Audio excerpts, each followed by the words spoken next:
Oye, Fray, Hola. ¿cómo estás? Bien, ¿y tú qué rollo? Muy bien, aquí, Qué bueno. ya probando nuevos horizontes en cuanto a la educación.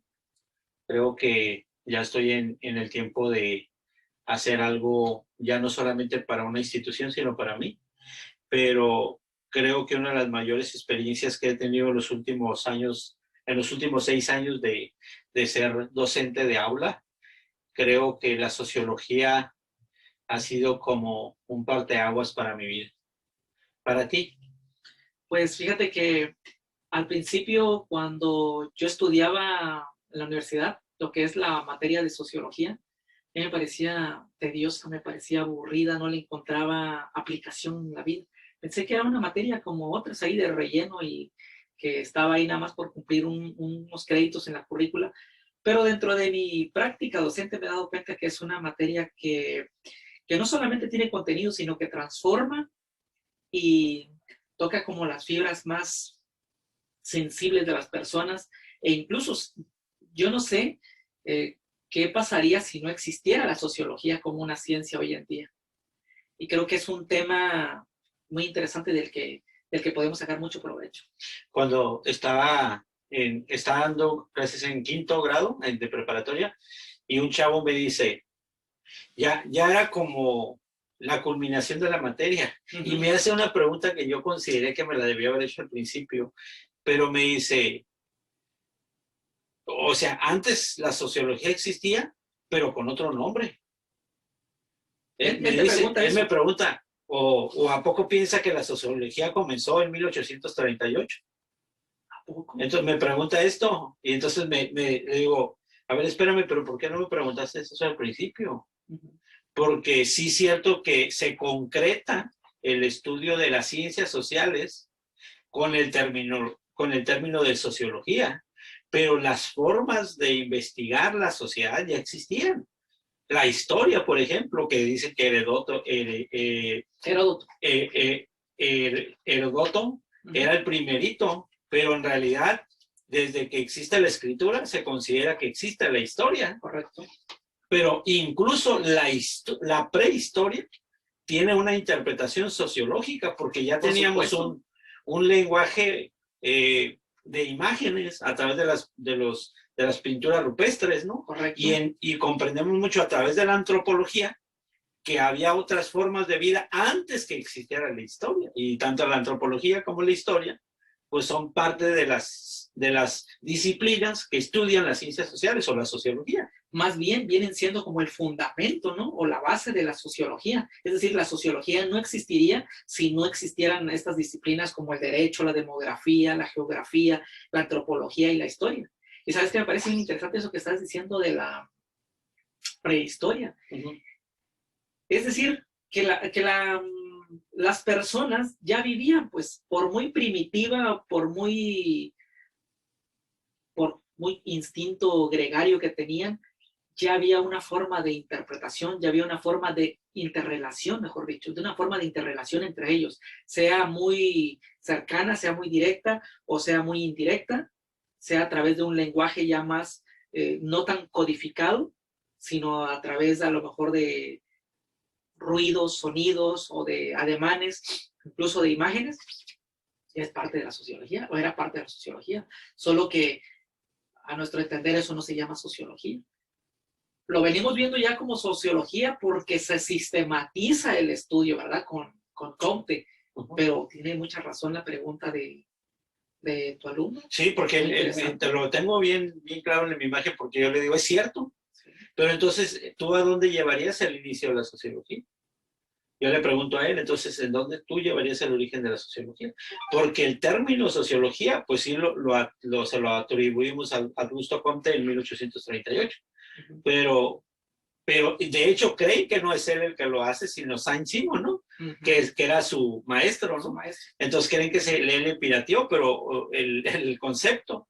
Pero incluso se llamaba física social, que era interpretar los hechos sociales desde las reglas de las ciencias naturales. Así es. Entonces cuando se da cuenta, pues no solamente Comte, sino otros investigadores de las ciencias sociales, que no se pueden usar las mismas reglas de las ciencias sociales, que son más lógico-matemáticas son más exactas o menos relativistas que una cuestión social.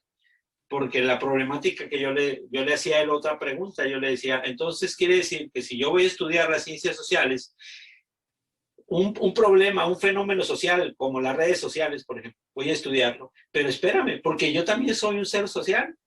¿Y hasta qué grado, como investigador de los fenómenos sociales, va a tener una injerencia mi postura o mi interpretación, mi visión, mi experiencia con las redes sociales? Entonces yo, si no soy muy objetivo o muy analítico o no me desnudo de mi concepto cultural o interpretación del fenómeno, voy a interpretarlo desde el lente de mi interpretación. Válgame la redundancia, ¿no? Entonces, me dice, pues qué difícil. Le digo, es una gran diferencia cuando yo estoy estudiando un fenómeno físico, una enfermedad, que incluso puedo estar enfermo de eso, pero yo estoy separado de la enfermedad y puedo investigarla, y no es así con las ciencias sociales. Sí, o sea que aquí estás viendo una interacción más unificada entre el sujeto que estudia y el objeto que sí, por estudiar. Correcto, yo soy parte del objeto estudiado, sí. Como sujeto soy parte de eso, es como estarme estudiando a mí mismo. Entonces, ¿cómo separamos entonces la psicología de la sociología y la llevamos a humanidades? Pero hay una involucración muy profunda entre mi interpretación emocional, psíquica, válgame, a la cuestión social, pero ya en las universidades ya también separamos las humanidades de las ciencias sociales. Bueno, pero para no perdernos, nomás era como un comentario para poder decir cómo sí me involucro a la hora de estudiar. Es como el historiador, ¿no? Está involucrado en la historia que estudia, pues. Por supuesto. Entonces, igual el antropólogo, o sea, las cuestiones de la sociología es que el ser humano o el ser social o el sujeto social está involucrado en el asunto. Entonces, eso lo complica como ciencia. ¿Lo dices por la subjetividad que puede uno imprimirle en los textos? Claro. Sí, a la hora de interpretar. Sí, a la hora de hacer el experimento empírico, pues estoy involucrado. Por supuesto, pero ahí no solamente entraría la subjetividad, válgase la aclaración interna del sujeto pensante o de la mente, sino entrarían muchos otros más conceptos, como por ejemplo tu etnia, claro, tu cultura, tu formación académica, la escuela de la que saliste. Ajá, mi teología. Sí, tu teología. Ajá, mi gusto por el arte. Exacto. O sea, todos esos elementos. Mi nivel económico. Por supuesto, tu nivel económico. Tu lugar geográfico, donde naciste. Sí. Ajá. Si eres del norte, si eres del sur, ya desde ahí estamos viendo que va a haber una conceptualización muy ortodoxa si eres del norte o si eres del sur, otra perspectiva. Entonces, todos esos elementos van imbricados ahí. La pregunta sería ver qué tan honestos, qué tan éticos fueron los sociólogos al momento de hacer sus teorías, sus postulados. Pues dependiendo qué postulado, ¿no? Por ejemplo, si analizáramos la corriente de pensamiento de Harriet Martineau, que como mujer que en ese tiempo que no tenían voz y voto, que no tenían tanta presencia por la cuestión patriarcal, ¿no? de los hombres, sobre todo porque no les permitían ejercer libremente porque las consideraban de menos, ¿no? De menos valía. Pero oyéndome a otro extremo como Herbert, por ejemplo, George Herbert, él hace su teoría desde una perspectiva económica, porque él su posición social estaba muy bien. Entonces, cuando escribe su teoría de la evolución humana, pero lo hace basado en la teoría de las especies de Charles Darwin, pero solo que ahí no era teoría de las especies animales, sino era de la evolución humana, en la que decía él que el más apto tenía que sobrevivir. Y si tú querías poner una empresa, montar una empresa, y si había que pasar por encima del vecino, del amigo, del familiar o el que estaba ahí, había que pasar, era necesario para poder salir adelante. Incluso Este personaje, el de los carros famosos, los carros, Henry Ford, se cuenta en unos textos de él que llegaba a las clases matinales, a las clases de los domingos, ¿no? En las escuelas, no sé cómo le llaman ahí, teologías. Dominicales. A las escuelas dominicales, gracias. Uh-huh. Llegaba Henry Ford y les contaba a los niños, aplaudía o celebraba la teoría de Herbert. Y les decía, bueno, cuando quieran hacer algo en la vida, tienen que lograrlo a como dé lugar. Si quieren ser grandes empresarios, tienen que pasar por encima del que sea necesario, con tal de que logren ustedes sus éxitos. Ese personaje, Herbert, fue muy reconocido, muy alabado y aplaudido por grandes empresarios norteamericanos, porque les daba mayor auge a su política económica, pues, por supuesto, a la competitividad. Cuando leí a Herbert la primera vez pensé que era Maquiavelo. Por la ironía. La ironía y aparte el sentido, bueno, aunque Maquiavelo ha sido muy mal interpretado desde el punto de vista pues académico para decir que era como muy malo como político o como muy amoral o inmoral, mejor dicho, ¿no? Sí. Y entonces Herbert tenía como mucho esa tendencia. Pero antes de platicarte algo de Herbert, déjame regresar a Martineau. Tenía un problema auditivo, ¿sabías, verdad? Estamos hablando de María, ¿no? De sí. Mary Martineau. Y el problema es que ella quería aprender a leer, pero era mujer.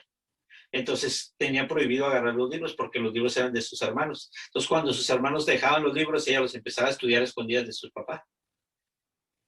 Pero algo curioso es que esta mujer cuando lee a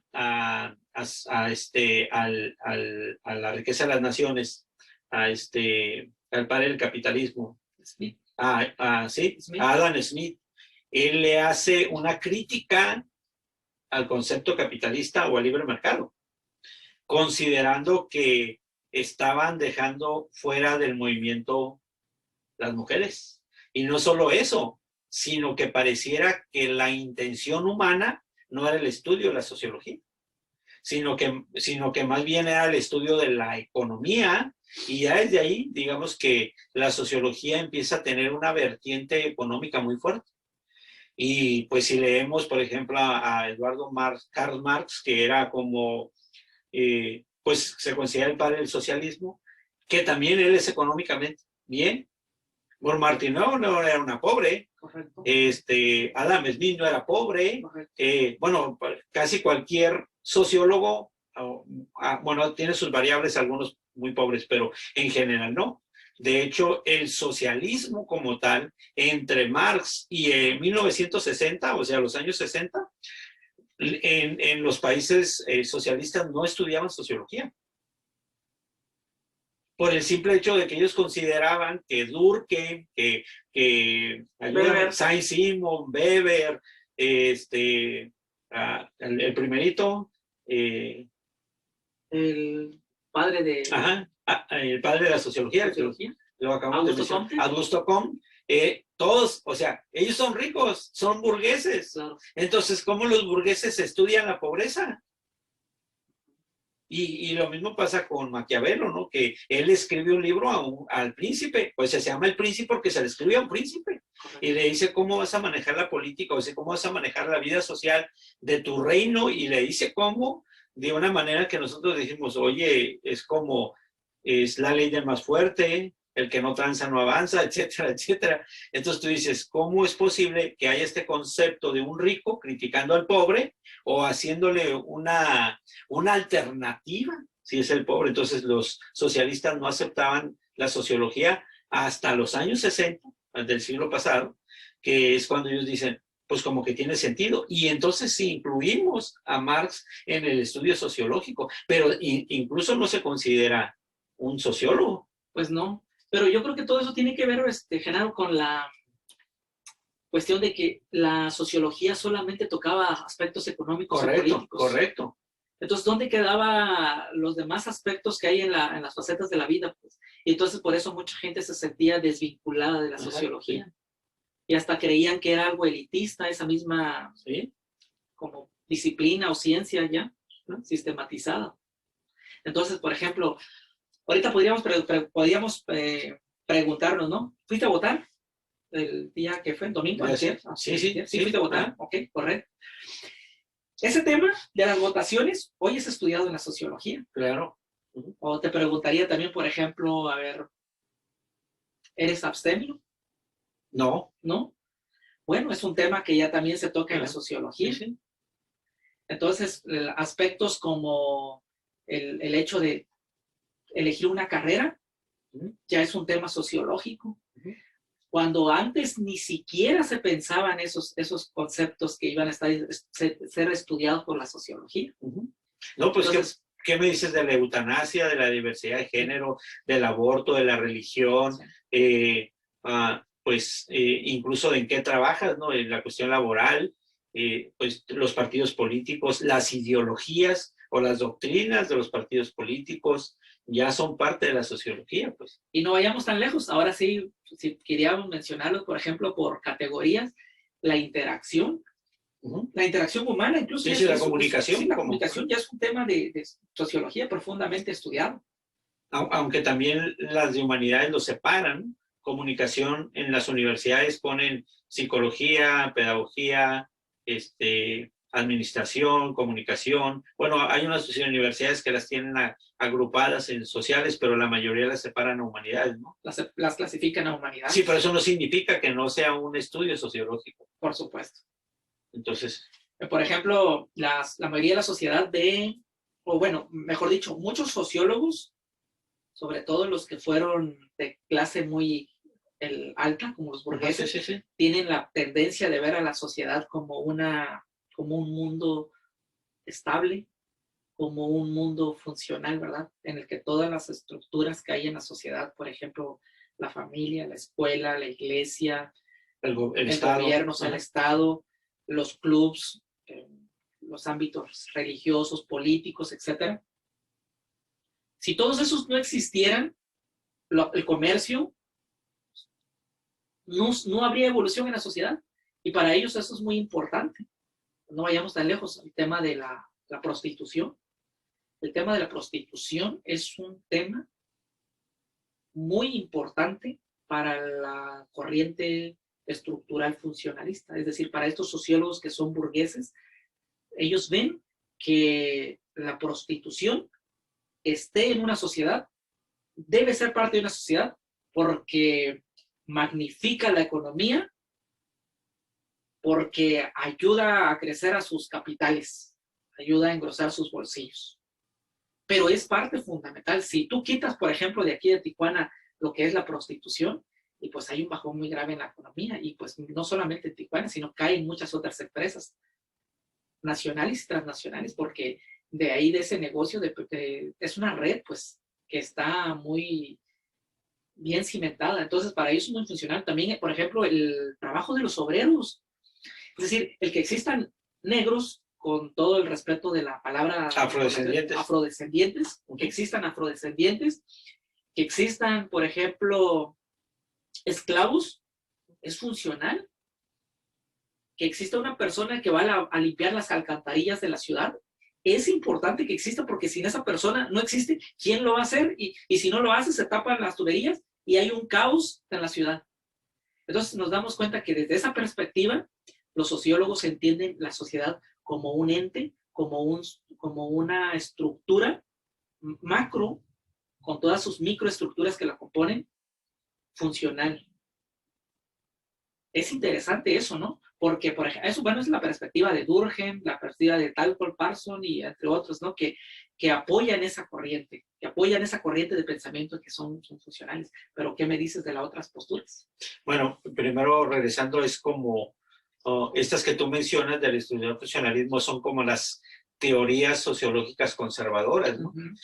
Según la crítica de Marx, que es alguien que se estudia en la crítica, le llaman ellos revolución, es como, me da algo de conflicto la palabra revolución, a mí, pues por lo menos personalmente, porque se supone que el ser humano es evolutivo, sin estar pensando en el concepto de Darwin, pensar en el ni tampoco en la palabra progreso, porque se escucha mucho como tengo que progresar, y si progreso tengo que pasar encima de algo o de alguien, y no me importa porque es a favor del progreso. Y eso también es muy estructural. Correcto. Y es muy de Durkheim también, sí. Cuando él decía orden y progreso. Entonces, cuando tú me hablas de orden y progreso, me hablas de que las cosas deben de mantenerse como siempre han estado y que debemos, en el orden social, es decir, a ver, déjame hacer un poquito de historia. Tenemos la Revolución Francesa, tenemos la Ilustración, la Revolución Francesa y ese como desorden social en Europa o en Francia. Y entonces él dice, tiene que haber un orden social. Entonces él dice, orden. Pero también teníamos el conflicto de la Revolución Industrial, en el mercado libre, en la libre empresa, en la propiedad privada, pero había como un desajuste porque en muchos países todavía había esclavitud y entonces había explotación de países colonizando otros países, hablando de economía o de bienes naturales o de recursos. Entonces él decía, la mejor alternativa desde el punto de vista sociológico, dice él, es de que haya orden social y progreso económico. Y entonces para él era la solución asertiva de un conflicto social y de un conflicto económico. Y vamos a estar todos a gusto. Pues, si no, pregúntate qué hizo Porfirio Díaz. Pues orden y progreso. Pues sí, y México fue visto a nivel internacional. Fue la primera vez que México sale a reducir en Europa, porque se industrializa, se moderniza. Sí, pero a costa de ¿cuánto? Del 97% de pobreza, ¿no? Del 97% de pobres y 3% de ricos. Esa es una observancia que hace el sociólogo. Claro. Dice, a ver, espérame, aquí hay un desequilibrio económico, ¿no? Entonces, el país de Brasil tiene su bandera, orden y progreso, así es. Como las bases del positivismo, que es el origen de la sociología, ¿no? Uh-huh. Que primero pareciera que lo que quiere hacer Comte es demostrar cómo la sociología tiene que ser una comprobación de las cosas, pero él toma una postura, que es donde yo hacía el hincapié, toma una postura de este es el orden y este es el progreso. Y así tiene que ser la sociología, porque es lo que ha demostrado, pues. Muy ortodoxo, es lo que ha demostrado que funciona. Entonces vienen los críticos, ¿no? No sé, Adorno, viene Horkheimer. Horkheimer, viene, pues Marx incluso, ¿no? Que ellos estudian a Marx, o ya desde el punto de vista sociológico estudian se me olvida el nombre, siempre Freud, estudian a Freud desde el punto de vista a Sigmund Freud, de por qué las cosas sí se deben de modificar y criticar. Y entonces él dice, no progreso, sí, bueno, más bien los críticos dicen no progreso, sino revolución, porque empiezan a darse cuenta que el progreso no es lo mismo que evolución. O que desarrollo. Que no es lo mismo que crecimiento. O que crecimiento. Que crecimiento no era lo mismo que desarrollo. Y entonces empieza a crear el conflicto entre dos corrientes de pensamiento básicas, que ahora le llamamos de izquierda o de derecha, conservadores, liberales, azules, rojos, ¿no? Entonces, estos dos corrientes de pensamiento son dos escuelas básicamente podríamos dividir la sociología en estas dos corrientes de pensamiento. Bueno, a esas dos se le agrega otra, porque esta que tú estás diciendo que es la contraparte, es se le llama la teoría del conflicto. Ok. Sí. Está la teoría estructural funcionalista, que ya vimos que es la de los conservadores, o que la hablamos, y la del conflicto, que es la iniciada por Carlos Marx, sus precursores, ¿no? Pero también hay muchos otros teóricos que respaldan ese pensamiento o esa escuela. Y es eso, pues, es una crítica que le hacen a este modelo estructural. Y entonces los teóricos del conflicto ven en la sociedad no un ente estable, como de orden y progreso. Ellos no lo ven como orden y progreso. Los del conflicto lo ven como una lucha, una pugna entre lo blanco y lo negro. Uh-huh. El matriarcado y el patriarcado. Los obreros y los empresarios o los dueños de los medios de producción. Y entonces tenemos una lucha ahí, tenemos un conflicto. Entonces ellos dicen, y eso no solamente está en las empresas, sino también en la familia. Por ejemplo, el papá le dice a su hijo, pues ya tienes 12 años, ya deberías tener novia, o ya cuántas novias tienes, ese es mi hijo es un macho, ya tiene 3 novias, ¿no? Pero la niña tiene 16 años, o la chiquilla tiene 15 años, no, tú no puedes tener novio, tú hasta los 25, 26 o 27 años vas a tener novio. Y entonces ahí te das cuenta que hay una lucha, hay una lucha entre la niña que, ¿por qué él sí puede tener novias o a esta edad y yo que soy más grande no lo puedo tener? ¿O por qué él puede llegar a las 3 de la mañana y yo tengo que entrar a las 10 de la noche? Por ejemplo, ¿no? Otro, la herencia, que el hombre se va a quedar con la herencia y la mujer no. ¿Por qué? Porque la mujer se va a ir con su marido. O sea, tú le dices, papá, tú te vas a casar con alguien y alguien te va a dar, te va a mantener. Entonces, ¿de qué te preocupas? Nomás búscate un hombre que te mantenga y ya. Pero tu hermano, o sea, a él le queda la herencia. Y entonces ahí vemos la lucha. Desde esa estructura hay una lucha. Ahora imagínate, en las otras estructuras o superestructuras también hay conflicto. Pero entre estas dos corrientes de pensamiento, formas de ver la vida o estudiar la vida, entre lo que es la estructural funcionalista y la del conflicto, surge una tercera, que podría estar para mí no en el punto medio, pero como que es otra alternativa, la del interaccionismo, de lo que veníamos hablando de la interacción. A ellos no les interesa ver la lucha, el conflicto, la estabilidad, el orden, el progreso. A ellos les interesa ver la comunicación. Por ejemplo, este diálogo que tenemos tú y yo, ellos lo estudian y se podrían poner a estudiar de por qué estamos haciendo esta charla tú y yo. ¿Qué beneficio, qué sentido tiene? ¿Qué lenguaje simbólico, qué lenguaje escrito estamos utilizando para transmitir nuestras ideas, nuestros pensamientos, nuestras creencias ante otras personas? O sea, ¿cuál es la finalidad? ¿Te has preguntado o nos hemos preguntado qué estamos haciendo, qué estamos logrando? Y dentro de todo eso que nosotros queremos hay una serie de subjetividad y hay una serie de elementos objetivos que ellos pueden estudiar y decir, bueno, realmente hay un propósito, hay una meta. Y entonces las interacciones, los diálogos que suceden todos los días en una familia, en una cafetería, en los grupos de jóvenes que están al margen de la calle, en los grupos que son de alcohólicos anónimos, en cualquier otro, todos esos elementos son estudiados por los sociólogos interaccionistas y de ahí se desprende una nueva teoría que es la teoría del dramaturgo. No recuerdo ahorita el nombre de este personaje, pero él habla de que todos los seres humanos somos como marionetas. actores, somos actores y que estamos representando diversos papeles en la sociedad. Ahorita tienes un papel de, por ejemplo, de empresario y tienes tus empleados y te dedicas con ellos. Luego cierras ese negocio y abres tu computadora y te pones a dar tu clase virtual con tus alumnos del Instituto Gastronómico, con el UABC o Sochi Harvard, y vienes ahí ya haciendo el papel de profesor. Uh-huh. Luego te vas a tu casa y pues adoptas el papel de amo de casa. De un ciudadano. Sí, entonces. De chachaniciento. Ajá. Entonces todos esos papeles pues los estamos representando en la sociedad y eso es bien interesante, eso es bien bonito. Entonces yo por eso hace rato te comentaba que al principio para mí en la universidad fue muy tedioso la sociología. Quizá porque no me la enseñaron como yo quisiera que me la hubieran enseñado y porque no le encontré sentido, no le encontré práctico. ¿Y qué tiene que ver la sociología conmigo? O sea, ¿de qué me sirve estudiarla a mí? ¿En qué me beneficia? Y ahorita la persona que va a estar escuchando esta charla, bueno, ¿y a mí qué me sirve? ¿Qué me beneficia? Pues hay muchos elementos en los que la sociología, de una u otra manera, toca nuestra vida.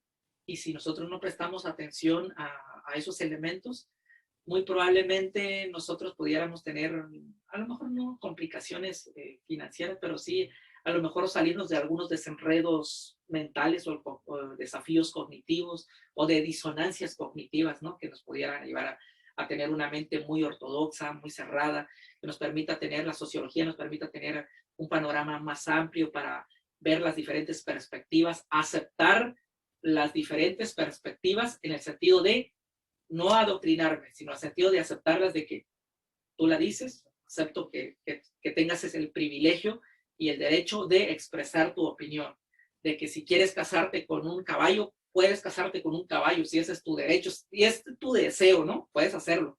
O sea, yo no voy a cuestionar eso. Pero habemos personas así, ¿cómo? ¿Te vas a casar con un caballo? Pero eso no existe porque tenemos un estándar, ¿no? De que así debe ser. Pero entonces la sociología nos permite ver ese panorama. Aquí puede ser otro panorama. Alguien se quiere casar con un pez, pues cásate con un pez y va a celebrar su matrimonio y lo hace todo el ritual y lo puede hacer. Pero nos permite ser más abiertos, entender la sociología. Bueno, a mi parecer, no sé qué. Sí, a mí me parece que la sociología sí nos da un concepto de diversidad. En un sentido, si nos ponemos a estudiar la sociología como tal. Pero sí me queda el conflicto, me queda digamos, la postura de ver cómo las personas tenemos una corriente sociológica. Y ahí es donde creo que nos causamos el conflicto. Por ejemplo, votamos el día 6, el día del domingo pasado, votamos. Pero no sabes por qué corriente de pensamiento sociológico votaste. Porque los partidos tienen toda una sociología en sus espaldas. Están cargando todo un costal, un bagaje de información sociológica. Voy a explicar el ejemplo que hablabas hace ratito. La diferencia entre crecimiento económico y desarrollo económico. Los políticos han dicho siempre, hemos crecido y México está creciendo la perspectiva con este gobierno era crecer al 6%. Al 6, ¿no? Y con Peña Nieto creo que crecíamos al 2%, y pues Peña Nieto se decía, estamos creciendo, y sí hay un crecimiento económico. Es decir, los números, si la gente ya gana más dinero, o sea, es decir, ¿cómo miden el crecimiento económico? Pues un ejemplo. Peña Nieto decía, a los 4 años de tener ya, estar en la presidencia, su gobierno, su régimen, él decía, en 4 años hemos producido producido más fuentes de trabajo que ningún otro presidente en México por 6 años. Casi 3 millones. Y la gente puede decir, qué mentiroso, pero los números no mienten. Es cierto. Peña Nieto no era el presidente del empleo, pero se convirtió hasta los 4 años en el presidente del empleo. Y se escucha que Peña Nieto hizo ese fenómeno, ese milagrito. Y no se lo creen. Y no se la creen, ¿no? Pues Peña Nieto, pues no. Sí. Bueno, entonces, ¿cuál es el punto aquí? Es cierto, hay crecimiento económico porque hay más gente trabajando. Correcto. Pero no hay desarrollo económico. ¿Por qué no hay desarrollo económico? Porque la gente que está trabajando gana muy poquito. Correcto. Entonces, qué fregón que tenemos 3 millones de personas trabajando, pero ganando para sobrevivir. Sí, y no estaban ganando ni el salario mínimo. Entonces, no ganan para comer, no ganan para vestir, no ganan para tener un techo, no ganan para salud, no ganan para educación, y su fuente de trabajo es insegura. O sea, las 5 necesidades básicas del ser humano no las alcanza con su dinero. No tiene dinero para divertirse, no tiene dinero para comprarse el mueble que quiere. Para comprar sus caguamas. Y luego se lo va a andar criticando a Naya. En eso anda intentando sus caguamas, su dinero, sus 2,000 pesos. Sí, se emborracha porque quiere olvidarse de quiere olvidarse de su problema, ¿no? Entonces, claro. ¿Qué pasaba? No hay mejores escuelas. Por supuesto. No hay mejores fuentes de trabajo, no hay más hospitales, no hay mejores carreteras o mejor infraestructura, los medios de comunicación no ejercen un apoyo hacia la sociedad, sino un respaldo al sistema. Correcto. Entonces tú dices, ok, sí hay crecimiento económico, pero no hay desarrollo económico. Entonces, puede ser que tengas trabajo, pero que el desarrollo humano no exista. Así es. Entonces, el desarrollo económico tiene que ver más con desarrollo humano, mientras que la economía tiene que ver con enriquecer a alguien o a algunos, y aunque todos tengan trabajo. Entonces, que bueno, quería explicar esta diferencia entre crecimiento y desarrollo económico. La otra cosa que es, entonces, ¿por quién vas a votar? ¿Vas a votar por alguien que está pensando en crecimiento económico o vas a votar por alguien que está pensando en desarrollo económico o en desarrollo humano? Esa es la primera. La segunda cosa, el estructural funcionalismo es conservador moral. es conservador social. Es decir, nunca un estructural funcionalista va a estar de acuerdo en la eutanasia, en el aborto, en la diversidad de género, etcétera, porque es conservador. Pero es liberal en la cuestión económica. Sí. Y es que aquí hay una confusión, y sobre todo cuando en el periodismo no se explica. El estructural funcionalista es conservador social, liberal económico, que el Estado tenga menos injerencia, menos participación en la economía y que el mercado sea libre. Pero no que las personas tengan un libre pensamiento, tengan libre decisión, tengan libre albedrío, etcétera, libre expresión, libre para escribir, libre para cualquiera creencia. puede poner su mercado para... Bueno, esa es la otra parte, ¿no? Que no cualquiera puede poner su mercado. Entonces, esos son los estructurados funcionalistas. Mientras que los de sentido crítico, los de sentido, decías tú, del conflicto, ellos dicen, soy conservador económico, es decir, que el gobierno tenga, o el Estado tenga más injerencia o más participación en los bienes y en los recursos económicos, y por otra parte es liberal social, es decir, yo sí acepto el divorcio, el aborto, sí acepto la eutanasia, el uso recreativo del cannabis, etcétera. Entonces, es curioso cómo por una parte unos son conservadores y los otros son liberales y viceversa. Entonces creo que estas corrientes de pensamiento existen y la gente no se da cuenta por quién vota. Muy buena pregunta, pero sería aquí cuestionarnos, pues ellos no lo dicen. ¿No lo dicen? Porque, y si lo dicen en un momento, o si tú logras entender su discurso de la filosofía o la carga ideológica que traen en sí, es muy complicado porque un día están en un partido, otro día están en otro partido, otro día regresan a otro partido y vuelven, están como Santa Anna, ¿no? Ándale, están como Santa Anna. Como Santa Anna, que era conservador, luego era liberal y luego y así se la pasaba, ¿no? Entonces, ¿cómo saber realmente si pues me va a llevar a un desarrollo económico o si nada más va a ser un crecimiento económico industrial y capitalista?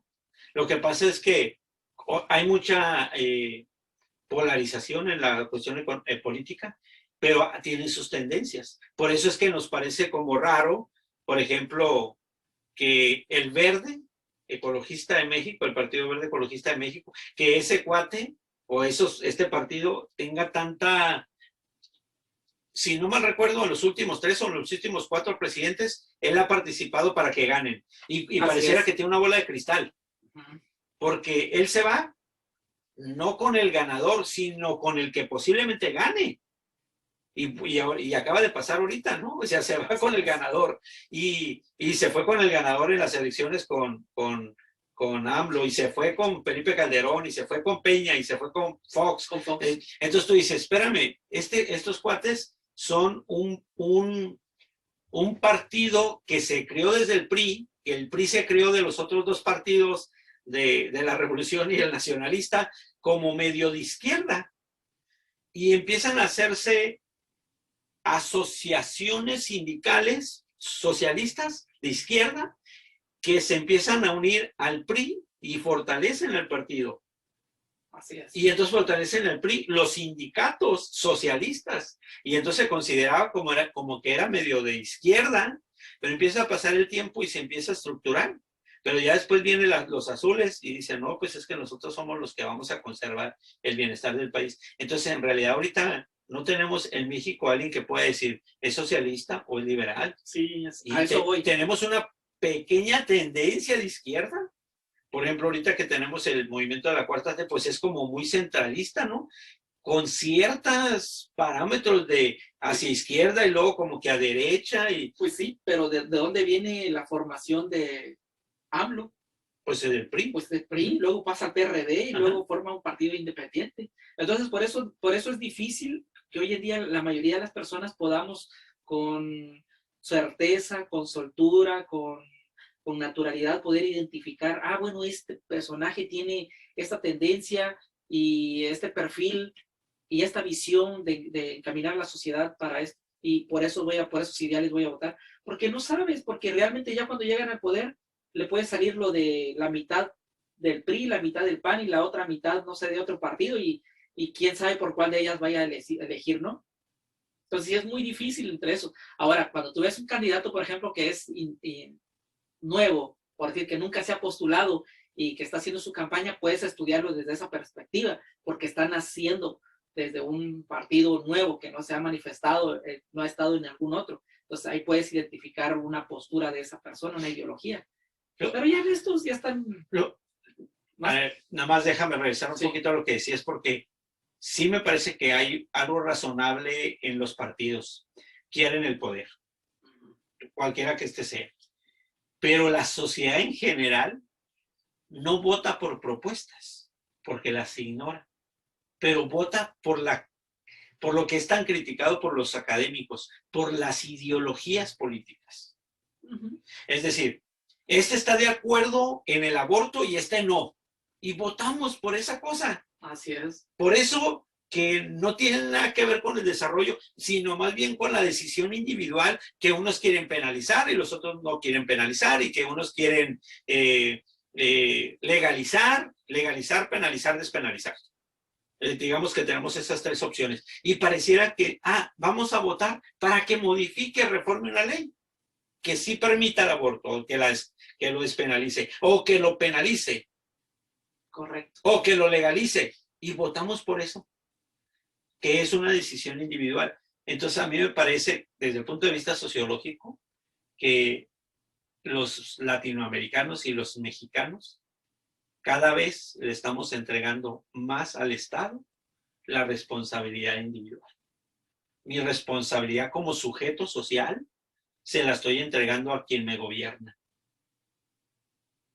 Sí. Yo voto por alguien que me dice que es la esperanza de mi país. Voto por alguien que me dice que va a terminar con la pobreza.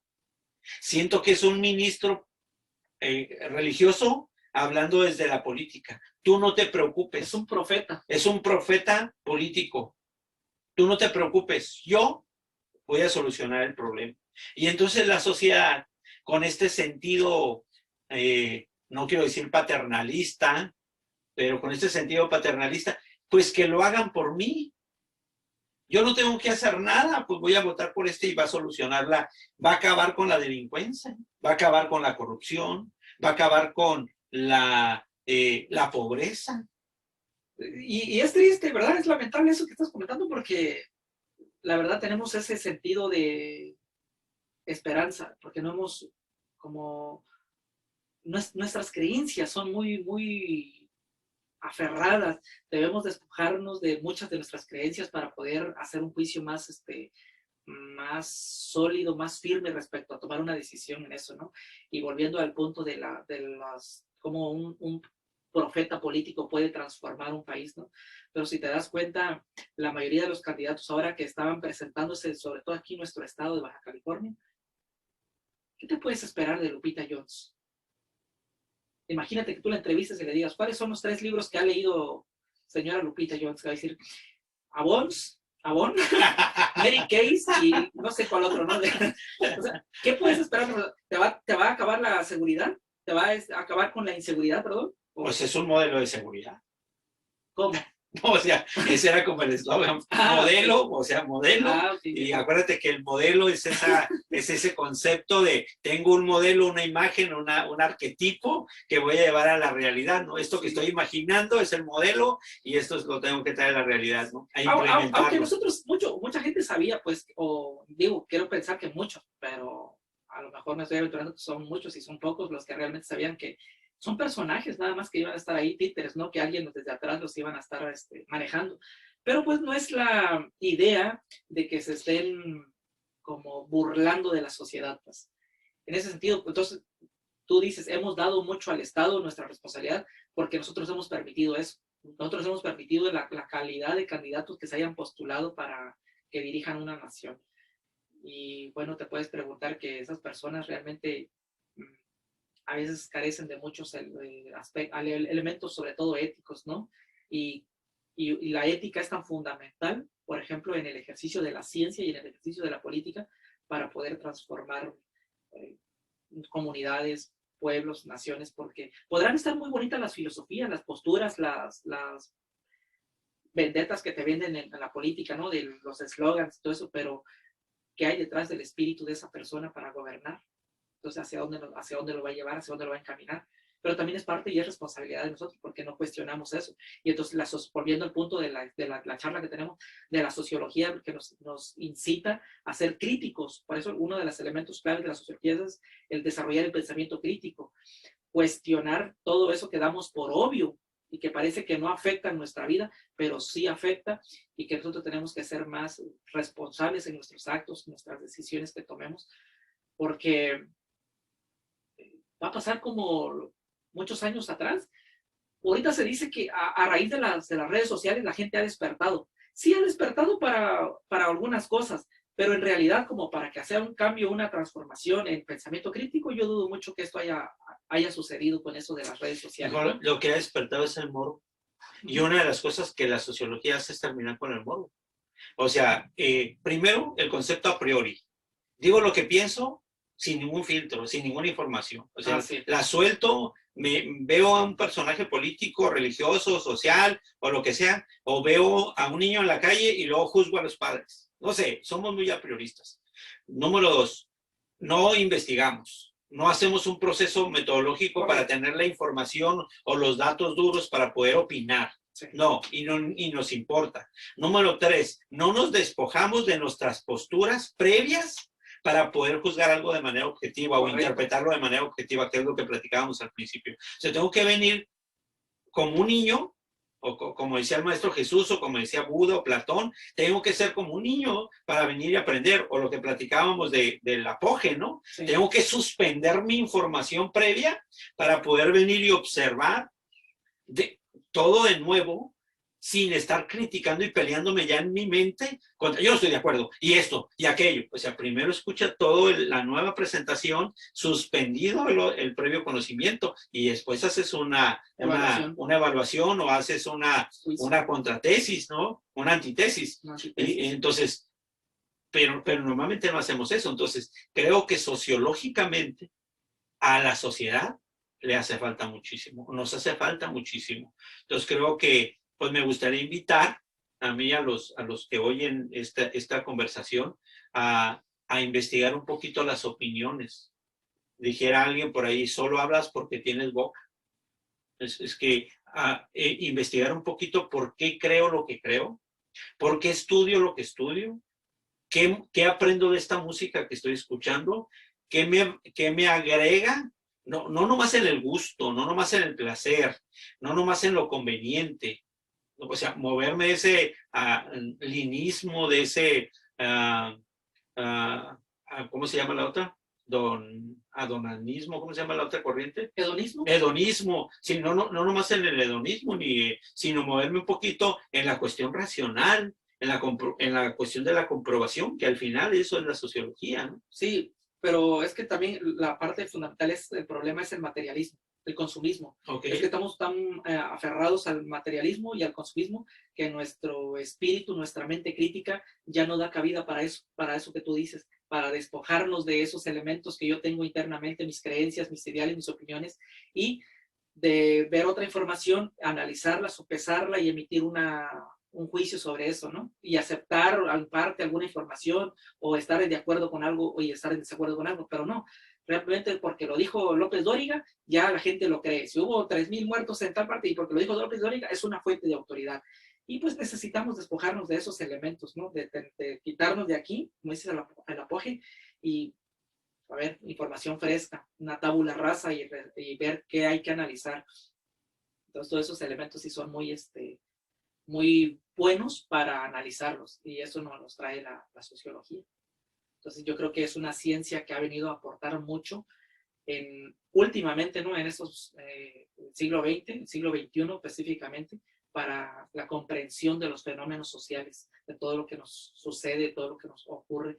Se dice que uno de los elementos clave de esa teoría actualmente de la sociología es, como dices tú, incitar al lector, a la persona, a que cuestione todo. Incluso, como decía Buda, le decía a sus discípulos míos, no acepten las palabras de las personas, mucho menos las que yo digo, ni porque yo las digo, sino que hagan como el orfebre, como hace con el oro, ¿no?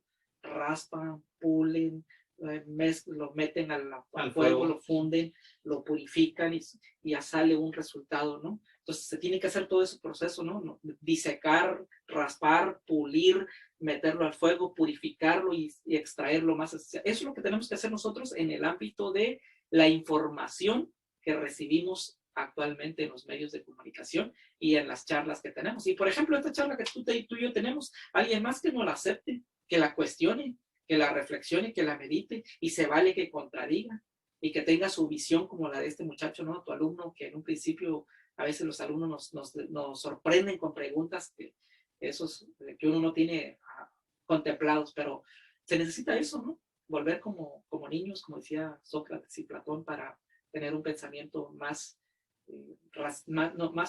a la vez intuitivo y a la vez racional, pero también un elemento que... Pero ávido por aprender nuevo. Es sí. como es la disposición por el Sí, saber, sí, ¿no? sí. Y que ese aprendizaje no sea estancado, sino que sea continuo, que hoy tenemos una verdad presente, hoy tenemos una información, mañana la cuestionemos porque llegará nueva información, si leemos otros documentos, tendremos otra perspectiva para analizar. Tenemos otros datos. Otros datos para analizar, ¿verdad? Correcto. Eso es lo que agrega el conocimiento y al final creo que la evolución humana, la evolución social, depende mucho del progreso, no, de la evolución que tenemos o la disposición que tenemos al aprendizaje. Creo que entre más nos dispongamos a aprender a apropiarnos no de los datos y la información, que es lo que hemos hecho últimamente, sino del acuerdo social que tenemos entre datos e información para convertirlo en aprendizaje. Pero no es un aprendizaje el saberlo memorizar, sino en la implementación de las cosas, en la praxis de las cosas. Exacto. Y creo que eso es una parte que debemos de hacer con la sociología, no quedarnos en la teoría, sino llevarla a la práctica. Entonces, pues no sé si la próxima vez platicamos, continuamos hablando de este fascinante tema me parece muy bien, de otros temas ahí que me gustaría que conversáramos. Ya está. Muchas gracias y estamos en